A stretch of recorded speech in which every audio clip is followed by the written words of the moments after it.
Dito mo masasabing napakaganda talaga ng nilikha ng Diyos. Napakagandang paglalakbay ang aking natunghayan sa Polillo Island at Bordeaux, Quezon. Talaga namang makapigil hininga ang mga tanawing makikita.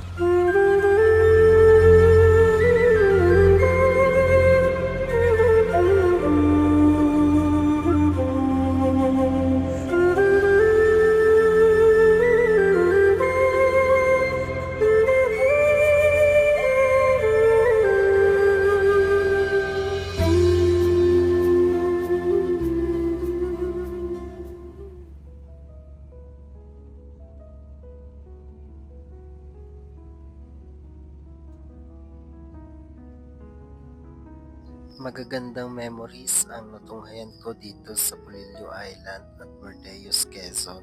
May halong lungkot ang aking nadarama nung ako'y pauwi na. May halo din namang saya dahil sa mga memories na nabuo ko sa Polillo Island. Dahil alam kong hindi ito ang huli na makakatapak at makakapunta ako sa islang iyon. Kaya sana samahan niyo pa ako sa aking mga paglalakbay. Dahil kayo rin ang inspirasyon ko para makapunta sa iba't ibang lugar. Nakakatuwa na kahit sa ganitong pamamaraan ay naisama ko kayo sa mga lugar na masasabi nating parang paraiso. Hindi ko na halos ramdam ang pagod, gutom at puyat dahil nga sa mga tanawin pa lang ay busog na ang aking mga mata. Sa tuwing nasisilayan ko sila at nai-imagine ay hindi maalis ang aking ngiti. Sadyang nakakaakit ang mga lugar na napakagagandang puntahan at magandang tanawin. Kaya ang isa sa mga hiling ko kay Lord ay marami pa akong lugar na mapuntahan.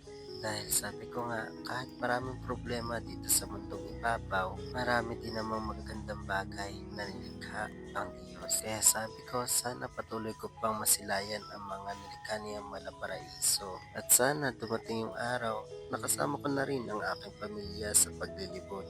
Dahil gusto ko rin maipakita sa kanila personal yung mga bagay na napupuntahan ko. Dahil sabi nga nila, maiksi lang ang buhay, kaya gawin natin kung ano yung makakapagpasaya sa atin.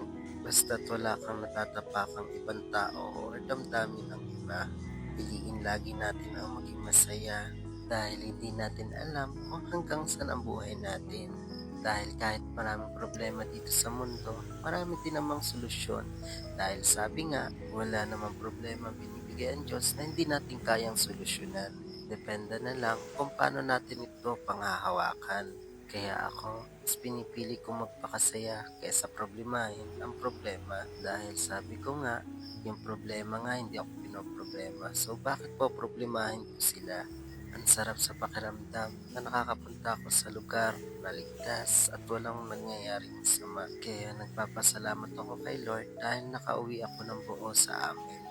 Anyway guys, hanggang dito na lang muna ang aking video. Sana ay patuloy nyo pa rin akong subaybayan at suportahan dahil marami pa akong lugar na nais maipakita sa inyo. Thank you!